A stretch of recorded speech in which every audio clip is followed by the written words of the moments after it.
Je me suis demandé ce que je pourrais bien vous dire qui vous serait utile à l'avenir. Et puis j'ai pensé que je pourrais peut-être raconter comment j'en suis arrivé là. Comment se sont passées certaines de ces choses, et peut-être y a-t-il des leçons à en tirer, parce que je me demande souvent comment cela s'est produit. Quand j'étais jeune, je ne savais pas vraiment ce que j'allais faire quand je serais plus âgé. On me demandait sans cesse, et j'ai fini par me dire que l'idée d'inventer des choses serait vraiment cool. Et si j'ai pensé cela, c'est parce que j'ai lu une citation d'Arthur C. Clarke qui disait qu'une technologie suffisamment avancée est indissociable de la magie.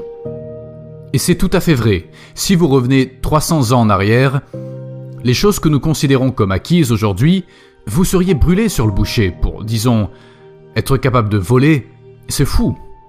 Pouvoir voir à distance, pouvoir communiquer, avoir un esprit de groupe et avoir accès instantanément à toutes les informations du monde depuis presque partout dans le monde. Ce serait vraiment magique. Ce serait considéré comme de la magie dans le passé. En fait, je pense que cela va plus loin, car il y a beaucoup de choses que nous considérons comme allant de soi aujourd'hui et qui n'étaient même pas imaginées dans le passé. Elles n'existaient même pas dans le domaine de la magie, et cela va encore plus loin. Je me suis alors dit que si je pouvais faire certaines de ces choses, si je pouvais faire avancer la technologie, alors ce serait comme de la magie et ce serait vraiment cool. Puis, j'ai toujours eu une sorte de légère crise existentielle parce que j'essaie de comprendre ce que tout cela signifiait. J'en suis venu à la conclusion que si nous pouvons faire progresser la connaissance du monde, si nous pouvons faire des choses qui élargissent la portée et l'échelle de la conscience, nous sommes mieux à même de poser les bonnes questions et de devenir plus éclairés. Et c'est vraiment la seule façon d'avancer. J'ai donc étudié la physique et le commerce parce que je me suis dit que pour faire beaucoup de ces choses, il fallait savoir comment fonctionne l'univers et il vous faut savoir comment fonctionne l'économie. Vous devez également rassembler beaucoup de personnes qui collaborent avec vous pour créer quelque chose parce que c'est très difficile de faire quelque chose en tant qu'individu si cette technologie est importante. Je me suis d'abord rendu en Californie pour essayer de trouver comment améliorer la densité énergétique des véhicules électriques. Essentiellement pour essayer de savoir s'il existait un condensateur avancé qui pourrait servir d'alternative aux piles. C'était en 1995 et c'est aussi quand l'Internet a commencé à apparaître. Et j'ai bien pensé que je pouvais soit poursuivre cette technologie, où le succès n'est peut-être pas l'un des résultats possibles, ce qui est toujours délicat, soit participer à l'Internet. J'ai donc décidé d'abandonner, de faire quelques trucs sur Internet, de faire quelques trucs ici et là. Et l'une d'entre elles est PayPal. Et il est peut-être utile de dire que l'une des choses qui a été importante dans la création de PayPal est en quelque sorte la façon dont cela a commencé. Parce qu'au départ, on pensait que PayPal allait créer une agglomération de services financiers. Donc si vous avez un lieu où tous vos besoins en matière de services financiers seraient parfaitement intégrés et fonctionneraient sans heurts. Et nous avions aussi une petite fonction qui permettait de faire des paiements par courrier électronique. Et chaque fois que nous montrions le système à quelqu'un, nous montrions les parties difficiles qui étaient l'agglomération des services financiers, qui restaient tout à fait difficiles à mettre en place, et personne n'était intéressé. Et ensuite nous présentions aux gens les paiements par courrier électronique, ce qui était en fait assez facile, et tout le monde était intéressé. Et je pense donc qu'il est important de prendre en compte les réactions de votre environnement, leur feedback. Maintenant, vous voulez être le plus proche possible de votre environnement, c'est important. Et c'est pourquoi nous nous sommes concentrés sur les paiements par courrier électronique, et nous avons vraiment essayé de faire en sorte que cela fonctionne, et c'est ce qui nous a fait décoller. Mais si nous n'avions pas répondu à ce que les gens voulaient, alors nous n'aurions probablement pas réussi. Il est donc important de rechercher ce genre de choses et de se concentrer sur elles quand on les voit. Ensuite, vous corrigez vos hypothèses préalables, et en partant de PayPal, j'ai bien réfléchi à certains des autres problèmes qui risquent d'affecter le plus l'avenir de l'humanité. Et ce n'était pas vraiment du point de vue de quel est le meilleur moyen de gagner de l'argent, ce qui est bien, mais c'est vraiment ce qui va le plus affecter notre humanité future. Donc je pense que le plus gros problème sur Terre, c'est l'énergie durable. Mais la production et la consommation d'énergie de manière durable. Si nous ne résolvons pas ce problème au cours du siècle, nous aurons de gros problèmes.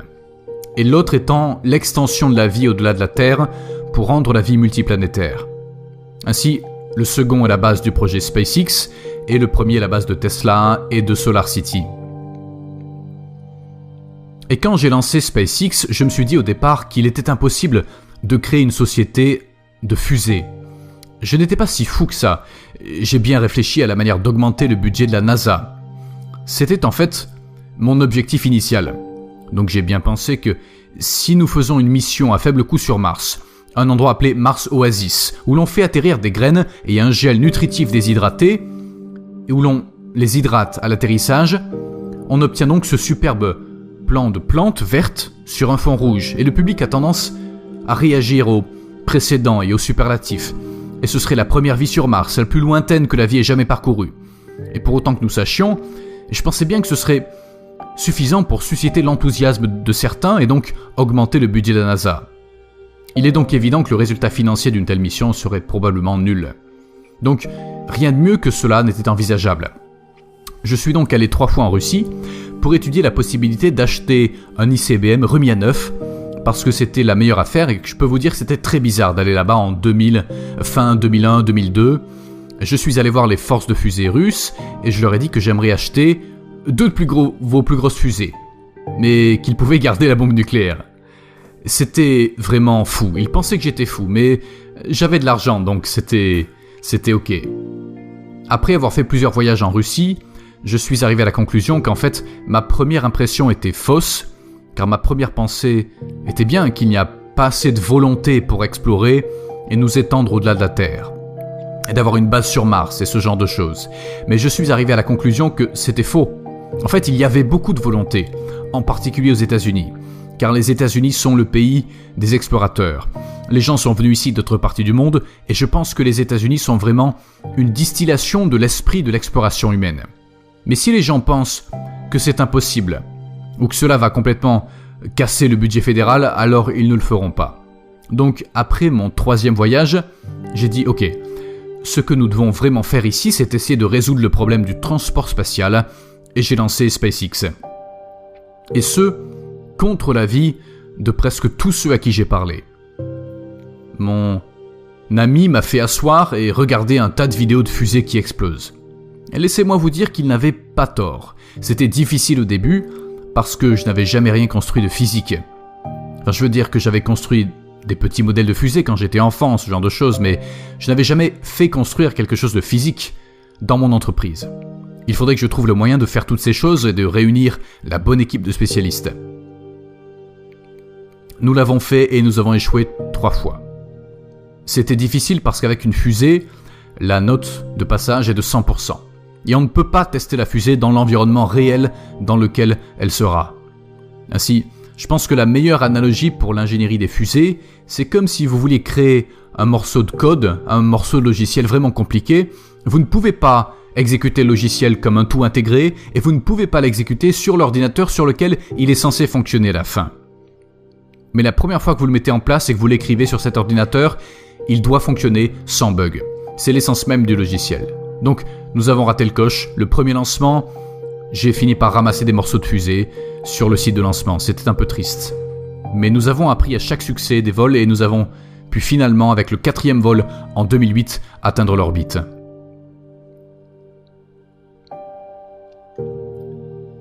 Et nous arrivions alors aux limites de notre budget.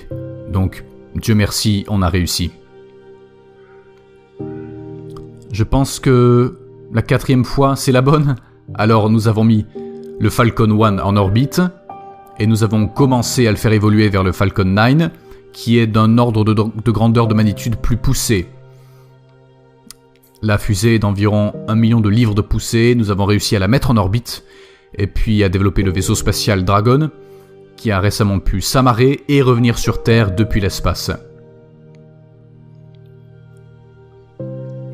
C'est un événement qui a fait du bruit. C'est un énorme soulagement. Je n'arrive toujours pas à y croire, mais il y a encore beaucoup à faire pour que l'humanité devienne une civilisation spatiale. En fin de compte, une espèce multiplanétaire. Et c'est quelque chose que je pense être d'une importance vitale. Et j'espère que certains d'entre vous y participeront, soit à SpaceX, soit dans d'autres entreprises, parce que c'est vraiment l'une des choses les plus importantes pour la préservation et l'extension de la conscience.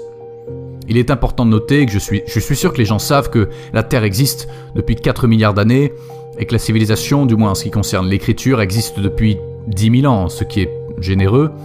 Donc, L'existence de la civilisation et de la conscience telle que nous les connaissons sur Terre est plutôt ténue, et je pense que je suis assez optimiste quant à l'avenir de la Terre. Je ne veux pas que les gens aient la fausse impression que je pense que nous sommes tous sur le point de mourir. Je pense que les choses iront très probablement bien pendant longtemps sur Terre. Mais même si la probabilité est de 99%, le 1% de chance vaut toujours la peine d'être dépensé pour être réglé. Un bon effort pour s'assurer que nous avons sauvegardé la biosphère et la redondance planétaire. Je pense donc que c'est vraiment très important et que pour cela il faut faire une percée, c'est-à-dire créer un système de transport vers Mars qui soit rapidement et complètement réutilisable. Voilà une de ces choses qui est à la limite de l'impossible, et c'est en quelque sorte ce que nous allons essayer de réaliser avec SpaceX. Et ensuite, du côté de Tesla, le but était vraiment d'essayer de montrer ce que les voitures électriques peuvent faire, parce que les gens avaient la mauvaise impression. Nous devions changer la perception des gens sur le véhicule électrique parce qu'ils le voyaient comme quelque chose de lent et de laid, avec une faible autonomie, comme une voiture de golf. Et c'est pourquoi nous avons créé le projet Tesla Roadster pour montrer que le véhicule peut être rapide, attrayant et à longue portée. Et il est étonnant de voir comment, même si vous pouvez montrer que quelque chose fonctionne sur le papier, que les calculs sont très clairs, mais tant que vous n'avez pas d'objet physique, ils ne vous croiront pas. C'est vraiment pas évident pour la majorité des gens et je pense que c'est quelque chose qui vaut la peine d'être appris. Si vous montez une entreprise, la première chose que vous devez essayer de faire, c'est de créer un prototype qui fonctionne. Parce que tout a l'air parfait sur PowerPoint. Mais si vous avez un véritable prototype, même s'il est sous forme primitive, ce sera beaucoup plus efficace pour convaincre. Parce qu'après avoir fabriqué la Tesla Roadster, les gens nous ont dit « Bien sûr, on a toujours su que vous pouviez fabriquer une voiture comme ça. C'est une voiture chère, peu utilisée, c'est petit, mais est-ce que vous pouvez faire une vraie voiture ?» Et donc, on s'est dit, ok, c'est le prochain projet. Je pense que le point essentiel que je veux vous faire comprendre, c'est que vous êtes les magiciens du 21e siècle.